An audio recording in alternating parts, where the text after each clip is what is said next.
Hello student,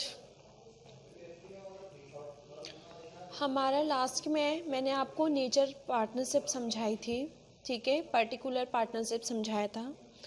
अब जो topic है हमारा नेक्स्ट, जो टॉपिक है हमारा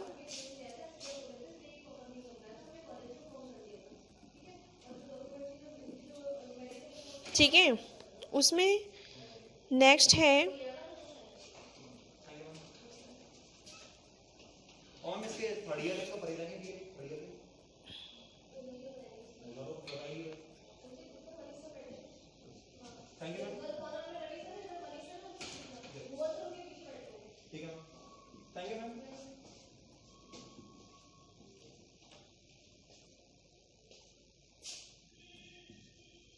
द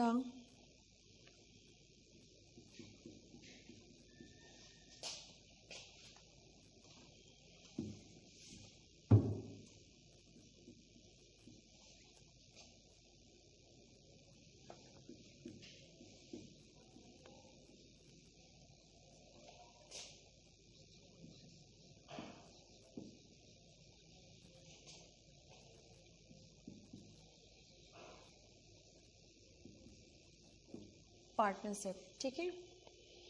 इसमें क्या है कि साझेदारी को अवधारित करने के तरीके को समझाइए, ठीक है। किस तरह से हम तरीके इसके समझा सकते हैं। नंबर फर्स्ट, साझेदारी के अस्तित्व को अवधारित करने का तरीका, ठीक है। ये किसमें, सेक्शन 6 में बताया गया है। इसका क्या है, नंबर फर्स्ट है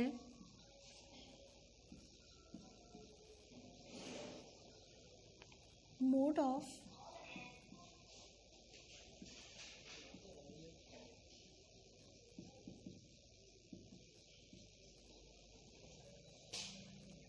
द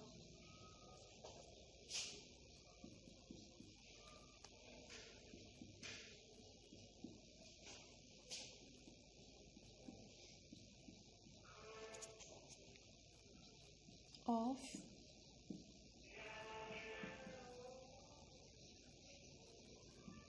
पार्टनरशिप, ठीक है। ये बताया गया है।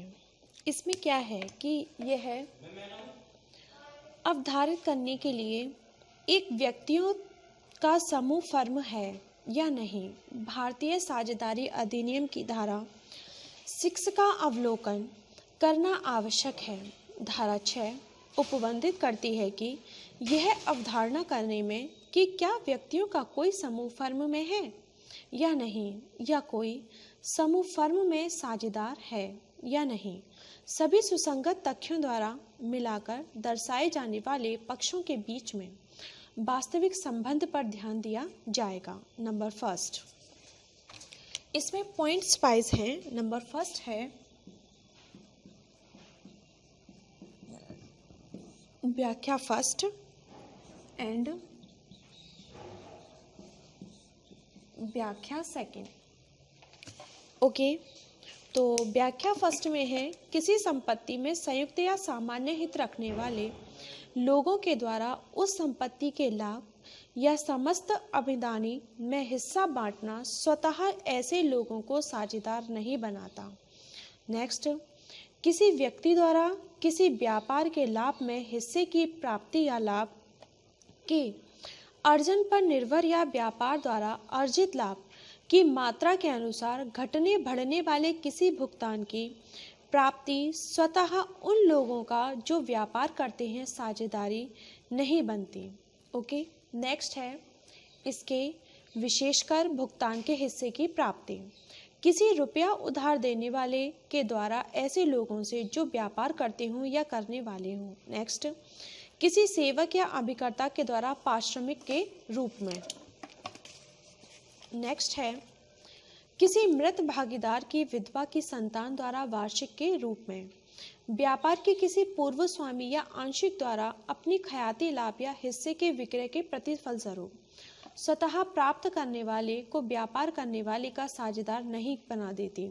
सेक्शन 6 की स्पष्ट कहती है कि व्यापार के लाभों में हिस्सा बांटने का अधिकार होना साझेदारी की मुख्य कटौती है। इस प्रकार का कोई करार पक्षकारों के बीच हुआ है या नहीं, यह पक्षकारों के वास्तविक रूप में तथा संविदा पर आधारित होता है। यह अवधारित करने के लिए कोई समूह फर्म है या नहीं, 6 के स्पष्टीकरण तथा 2 महत्वपूर्ण है। ऐसे लोग साझेदारी नहीं हो सकते जो किसी संपत्ति में संयुक्त हित रखते हैं तथा संयुक्त संपत्ति से जो लाभ उठाता है उसे आपस में बांटते हैं। उदाहरण के लिए एक संयुक्त परिवार एक कारोबार कराता है और उस कारोबार के जो लाभ होता है वह परिवार के सदस्यों में बांट दिया जाता है, तो साझेदारी नहीं कहेंगे। यह अवधारणा करने के लिए कि वह कोई व्यक्ति फर्म में के साझेदार है या नहीं, न्यायालयों को पक्ष के बीच असल संबंधों को देखना चाहिए। साझेदारी की मुख्य कसौटी यह है कि जो व्यक्ति फर्म या व्यापार में लाभ बांटता है, क्या व्यापार उसकी ओर से अन्य सदस्यों द्वारा किया जा रहा है या नहीं, अर्थात क्या उसमें तय अन्य पक्षकारों में अभिकर्ता तथा स्वामी का संबंध स्थापित हो गया है। किसी व्यापार के लाभ में हिस्सा प्राप्त करना या ऐसा भुगतान प्राप्त करना जो व्यापार से उत्पन्न लाभों पर निर्भर है या व्यापार के उत्पन्न लाभ के अनुसार उसे व्यापार संचालन करने वाले के साथ भागीदार नहीं बना देता। ठीक है, अब इसमें एक केस आता है हमारे पास। केस क्या है? Cox's versus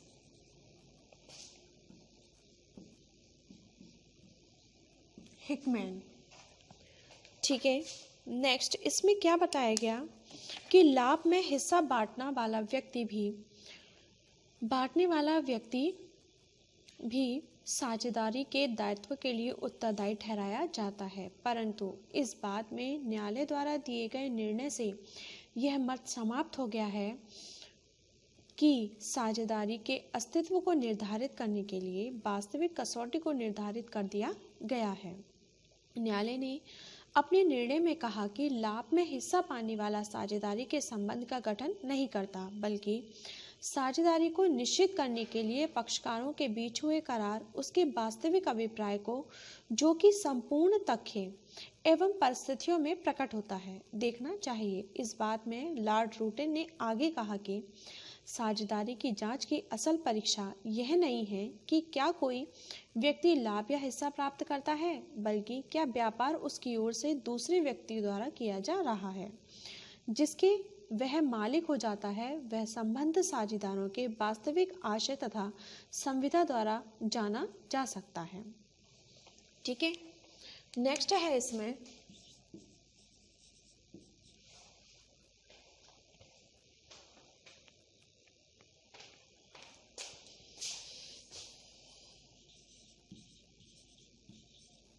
London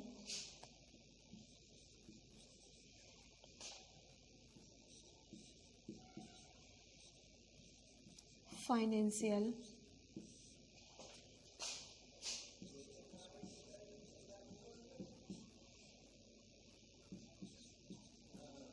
association versus केल्स।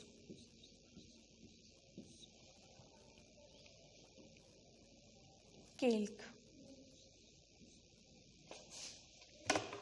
ठीक है, इस मामले में का, खा, गा तथा घ की संपत्ति को संयुक्त खाते में क्रय करने का करार दिया। प्रत्येक ने अपने अतिरिक्त अंश के लिए अपना पृथक धन दिया। यह निश्चित हुआ था कि संपत्ति को लेने के लिए एक कंपनी की स्थापना की जाएगी और कंपनी उस संपत्ति को पूरा करने एवं सुधारने के लिए धन का प्रयोग करेगी। यह निर्णय हुआ कि क, ख, ग के बीच साझेदारी का संबंध नहीं था, यद्यपि क्रय में संपत्ति में उसका सामान्य हित सृजित हुआ था। धारा 6 के स्पष्टीकरण 2 में निम्नलिखित ऐसे व्यक्तियों का उल्लेख किया गया है जो कि हिस्सा प्राप्त करने के अधिकारी होते हुए भी साझेदार नहीं रह सकते। ये व्यक्तित्व निम्नलिखित हैं। नंबर 1 कौन कौन से हैं ये? नेक्स्ट है नंबर फर्स्ट है ऋणदाता, टेंडर ऑफ मनी। ठीक है, नेक्स्ट है सेवक या अभिकर्ता, मतलब servant of agent.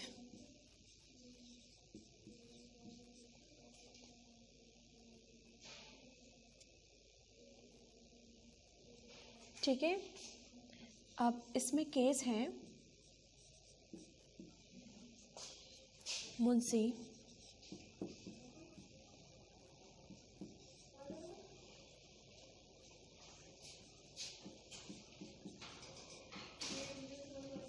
Abdul Latif versus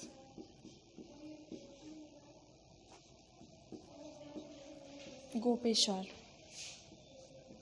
next है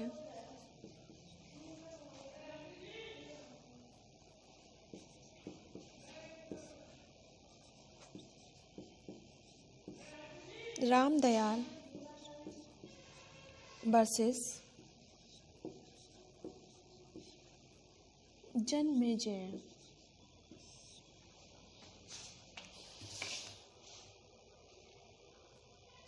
ठीक है, तो नंबर फर्स्ट क्या है, ऋणदाता, टेंडर ऑफ मनी।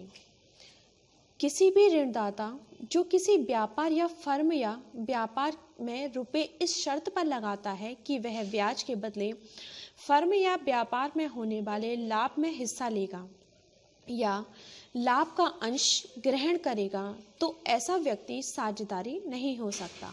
नेक्स्ट, सेवक या अभिकर्ता, मतलब सर्वेंट और एजेंट के बारे में बात बताई गई है। कभी कभी सेवक या अभिकर्ता को फर्म या व्यापार में कार्य करने के फलस्वरूप वेतन के बदले व्यापार में होने वाले लाभ का अंश दिया जाता है, परंतु इस प्रकार लाभ में अंश प्राप्त करने के कारण वे फर्म या व्यापार में साझेदारी नहीं हो जाते। ठीक है, अब इसका केस है मुंशी अब्दुल लतीफ़ वर्सेस गोपेश्वर। इस बात में का अपने नाम से रेलवे वैगन से सामान लादने तथा चढ़ाने का कारोबार करता है। उसे खा कारोबार का प्रबंध करने के लिए नियुक्त किया गया। का तथा खा के मध्य करार हुआ कि लाभों का 75% खा पारिश्रमिक के रूप में प्राप्त करेगा।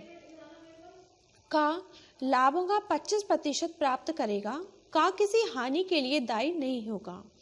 कलकत्ता उच्च न्यायालय ने निर्णय दिया कि का तथा खा के मध्य संबंध भागीदारी का न होकर मालिक एक एजेंट का था। ठीक है, नेक्स्ट है रामदयाल वर्सेस जन्मेजय के मामले में फर्म के मुनीब को वेतन के अतिरिक्त कारोबार के लाभ में से एक निश्चित अंश का प्रावधान था। यह अभिनिर्धारित किया गया कि केवल इसके कारण मुनीम को कारोबार में भागीदार नहीं किया जा सकता। ठीक है, अब है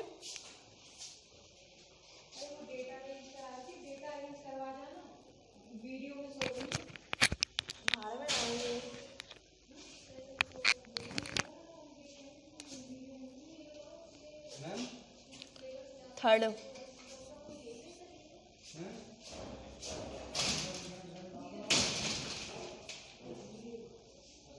विंडो और चाइल्ड ऑफ ए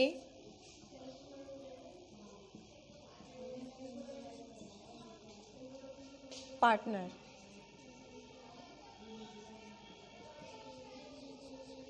ठीक है,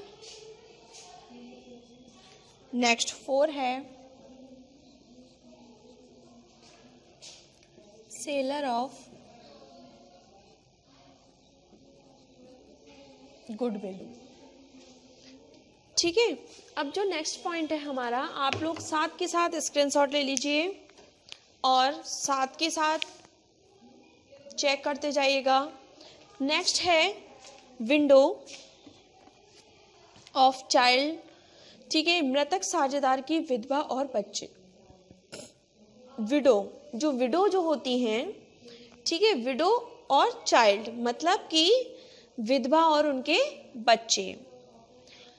किसी मृतक साझेदार को विधवा या बालक के द्वारा वार्षिक की भांति लाभों के अंश को पाना उसके पाने वाले को व्यापार या फर्म का संचालन करने वाले के साथ साझेदारी नहीं बनाता। अब आता है गुडविल। नेक्स्ट क्या है? बेचने वाला। जब किसी व्यापार का स्वामी अपने व्यापार की दूसरों को बेच देता है और इसके बदले में होने वाले लाभ में हिस्सा प्राप्त करता है, तो इस प्रकार लाभ में हिस्सा प्राप्त करने पर उस व्यापार में साझेदारी नहीं हो जाता। यहाँ लाभ में अंश देने का उद्देश्य उसे गुडविल का मूल्य चुकाना है, ना कि अपने साथ भागीदारी बनाना। ओके, इसका नेक्स्ट केस है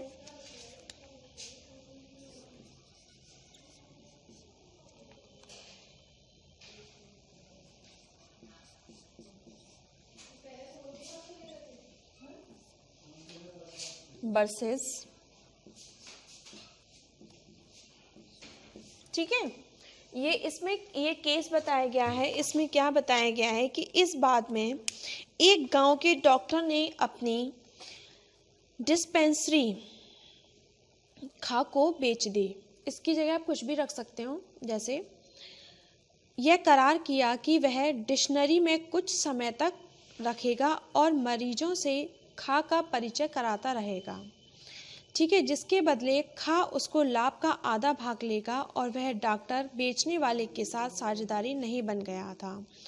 विक्रय के पश्चात कारोबार का संचालन खा के हाथ में या उसे जो लाभ का अंश दिया जाता है वह बेचने के प्रतिफल के रूप में दिया जाता है। ठीक है, तो मैंने अभी आपको क्या बताया, इसके तरीके समझाए। ठीक है, तो हमारा जो चैप्टर था 4 चैप्टर, स्क्रीनशॉट ले लीजिएगा आप लोग। जो हमारा 4 चैप्टर था पार्टनरशिप एक्ट, जिसमें मैंने सबसे पहले आपको इसकी पार्टनरशिप की डेफिनेशन बताई, इसके आवश्यक तत्व बताए। ठीक है, नेक्स्ट लेक्चर में मैंने आपको इसकी प्राकृतिक संबंध बताए। ठीक है, साझेदारी के। फिर नेक्स्ट जिसमें मैंने आपको हिंदू परिवार और कंपनी इनके बारे में डिफरेंट बताया था। नेक्स्ट था इसको करने के क्या तरीके हैं। ठीक है, इसके बाद मैंने आपको 2 शॉर्ट नोट्स भी बताए थे। एक तो partnership at will and particular partnership समझाई थी। ठीक है, तो आई होप कि आपको बहुत अच्छे से समझ में आ रहा होगा। बट मैं आपसे यही कहूँगी कि आप थोड़ा अच्छे से प्रिपरेशन करिए, अपने वेयर एक्ट एडॉक ले लीजिए ताकि आपको कोई प्रॉब्लम ना आए और आप अच्छे से इसको पढ़ भी सकें। ठीक है, अब नेक्स्ट है फर्म के रजिस्ट्रेशन किस टाइप से होते हैं। स्क्रीनशॉट ले लीजिएगा बेटा।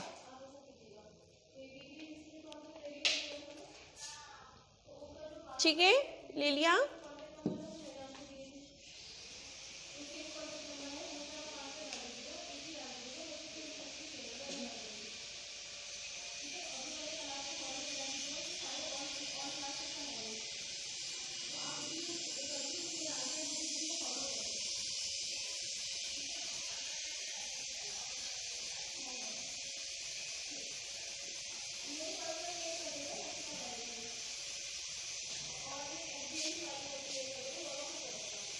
अब है रजिस्ट्रेशन का प्रोसेस क्या है।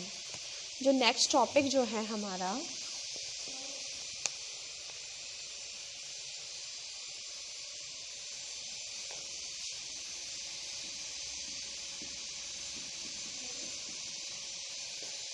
ठीक है, वो क्या है?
ठीक है, ये क्या है, एक फर्म के बारे में हमें बताना है कि एक फर्म के रजिस्ट्रेशन की प्रक्रिया को समझाइए। फर्म के रजिस्ट्रेशन ना करने का क्या परिणाम होता है। ठीक है, रजिस्ट्रेशन का प्रोसेस क्या है, तो इसको सेक्शन 58 भारतीय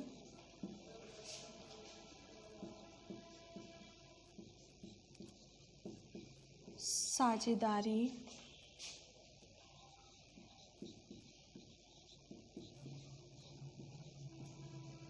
अधिनियम की धारा किसमें 58, ठीक है, 58 फर्म के रजिस्ट्रेशन की प्रक्रिया का उल्लेख करती है। यह धारा कहती है कि विधित शुल्क के साथ प्रारूप में निम्नलिखित विवरण देते हुए एक विवरण उस क्षेत्र के जिसके फर्म में व्यापार का कोई स्थान हो या स्थित होना प्रस्तावित रजिस्ट्रार के डाक में भेजकर या नगद किसी समय किसी फर्म का रजिस्ट्रेशन कराया जा सकता है। ओके, जिसमें नंबर फर्स्ट है फर्म का नाम,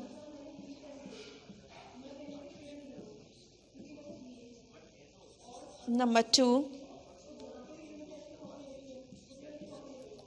फर्म के व्यापार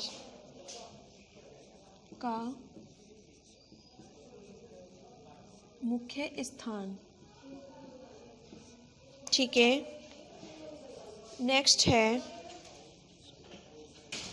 उन अन्य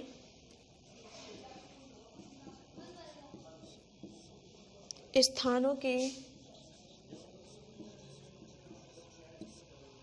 नाम जहां फर्म व्यापार करती हो।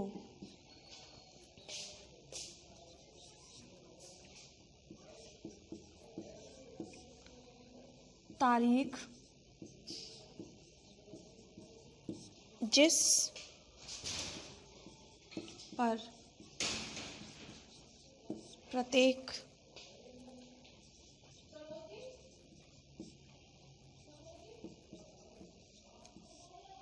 साझेदारी फर्म में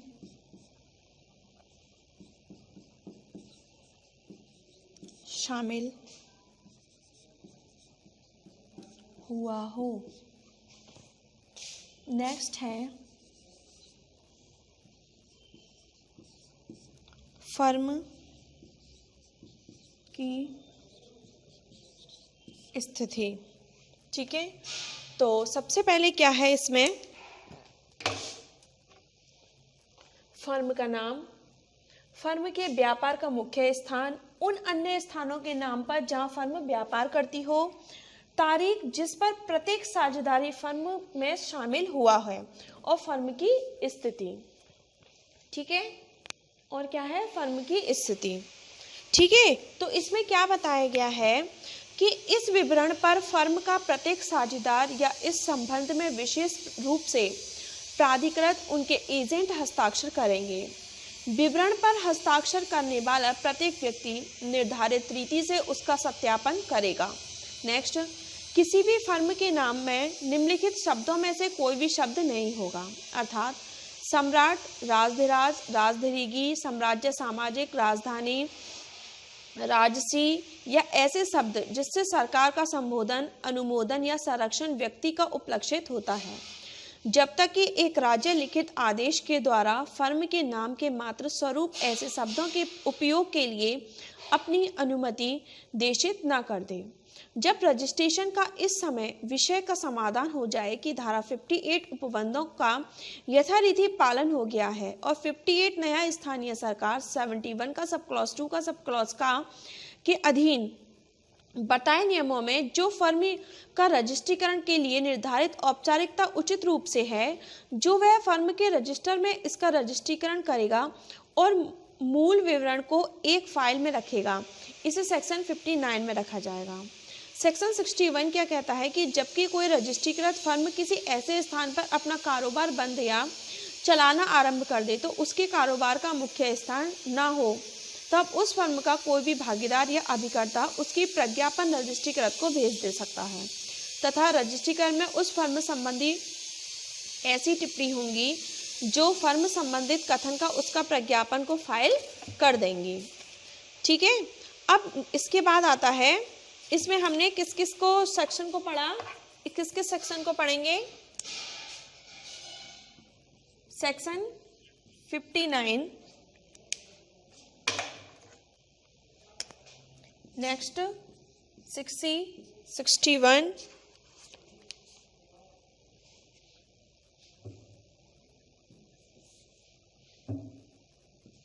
61, 62, 63 का सब क्लॉज फर्स्ट,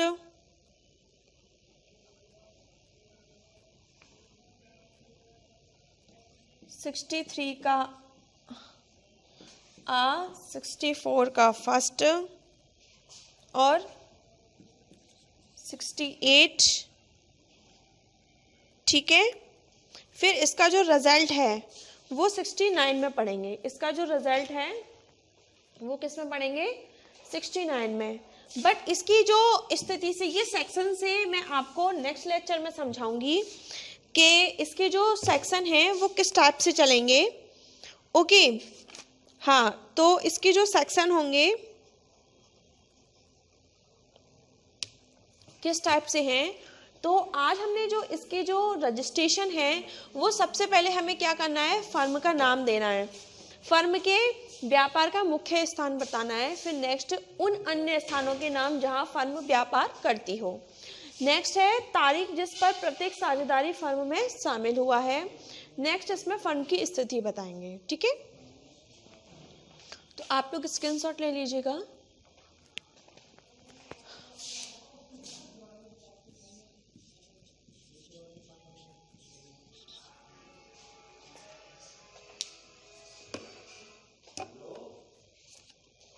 ठीक है, तो इसमें जो सेक्शंस हैं, आगे के जो सेक्शन होंगे वो उनको मैं आपको सेक्शन वाइज समझाऊंगी कि इसमें 59 है, ठीक है, 59 है, 61 है, 62 है, फिर 63 का सब क्लॉज फर्स्ट है, 64 है, फिर इसके बाद इसके फर्मों का पंजीकरण करने का परिणाम जो है 69 में डिफाइन किया गया है, तो वो हम सेक्शन वाइज आगे पढ़ेंगे। बट प्रेजेंट में इसकी जो 58 सेक्शन में दिया गया है क्या है, फर्म का रजिस्ट्रेशन किस टाइप से होगा, तो उसमें सबसे पहले हमें इन सब कंडीशनों को ध्यान में रखना है और नेक्स्ट लेक्चर में इससे आगे का हम करेंगे। ओके, आई होप कि आपको बहुत अच्छे से समझ में आया है। बट आप लोग अपने नेक्स्ट नोट्स को ले लीजिएगा, जब तक आपके पास नोट्स नहीं होंगे आप नहीं कर पाएंगे। Okay, thank you.